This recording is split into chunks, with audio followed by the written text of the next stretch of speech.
Okay, so what we have here is that we're going to illustrate facial recognition in the use of security and surveillance.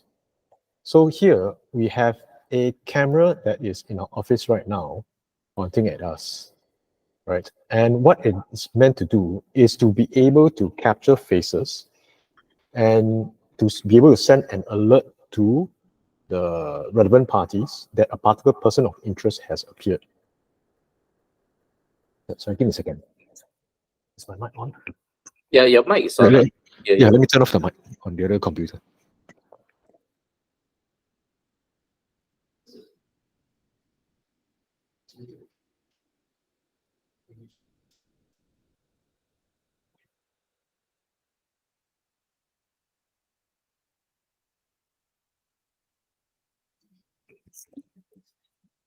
Hello? Yep. Okay, that's great. Okay, so here what's happening is that, let me give you an example right now.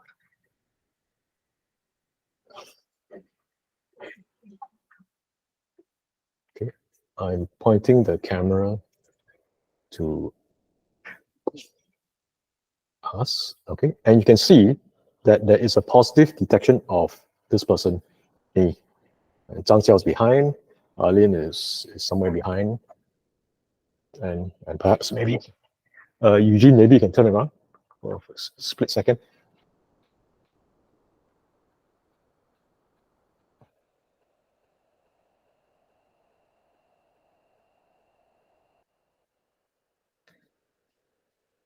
Okay, there's a 5-second, frames are taken every 5 seconds. Okay, but okay, the point is, what I'm trying to illustrate here is that once you are able to detect an individual, Eugene's here, once you are able to detect an individual, it would crawl the existing database of registered faces. So these are registered faces. Here, I've been previously labeled as Michael, right? And I'm placed in a particular category where I am a card holder, right? So for example, right now, Zhang Tiao has never been put onto the registry, but with just this one image of him, okay, I can add him to say person of interest. You just put his name, Zhang Xiao. Yeah. So, but of course, in a practical use case, we wouldn't know who the suspect is, right? Yeah. And then we can put him into, say, a suspects group, or say whatever, maybe a site A, right? And then from there, create, right? So now, if he were to appear again, Put the camera in front of him.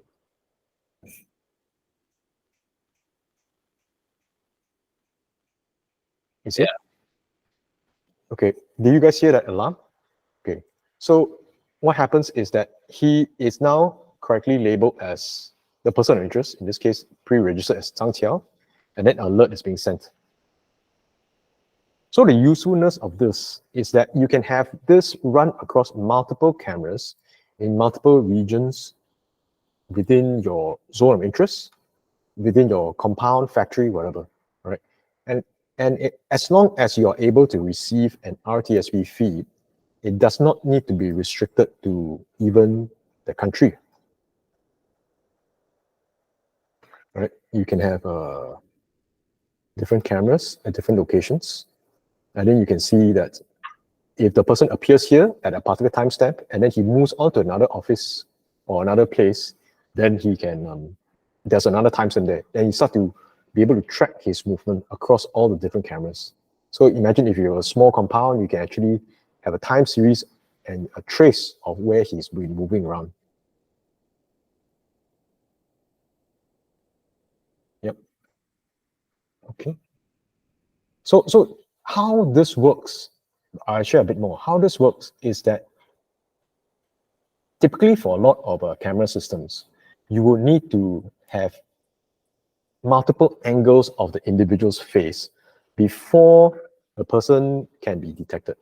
So I'm going to try to occlude my appearance by wearing a mask and spectacles, and then we can see whether the system is able to pick it up or not. Hold on.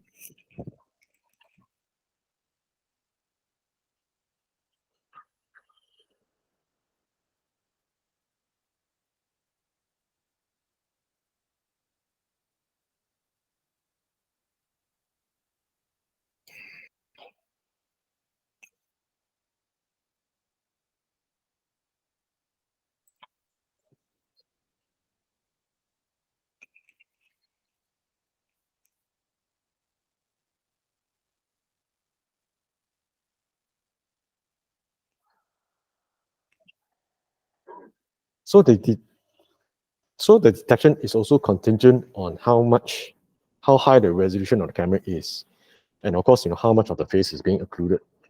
In this example, it's not detected that it's me. Okay, but then here you can see that okay, it's fairly detected that's me, even though a lot of my features have been occluded. And it's also actually very dark here. Bad place, bad sight. But you see, the majority of it has correctly identified this person, this capture of me, as Michael. Right? And the benefit, okay, that's a lot better, brighter angle. Right, I'm going to tilt a little bit more, and then you can see whether it still can capture me. Okay, it doesn't.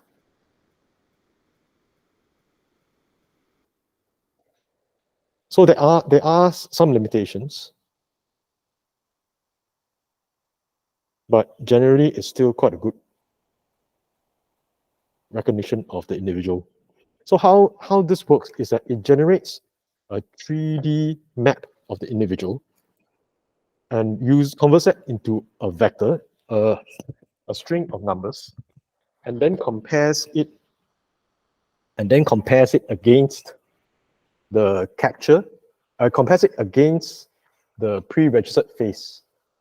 So everything that you see here, one single image here will be vectorized into a string of numbers based on certain coordinate points on the face, and then that will be compared against the actual live video camera feed.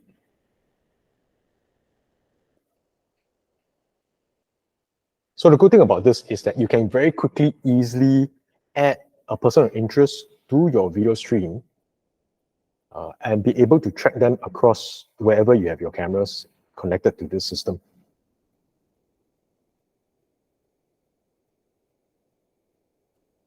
Okay, maybe I can delete myself and then we can see.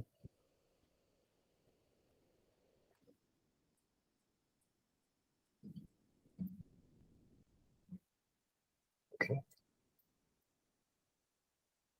So it's very quickly now showing that I'm not registered.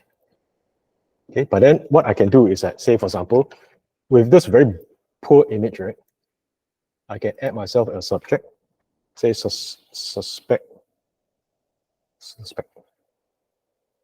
one. Okay, add myself to a suspect group. Okay, and great.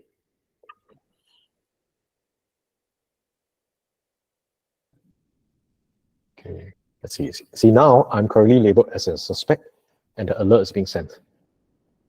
So it's that quick and easy, and this will greatly facilitate security managers trying to track someone that is new to them, and that they need to track across all the cameras. Yep. Okay. Are there any questions? Any questions for Michael?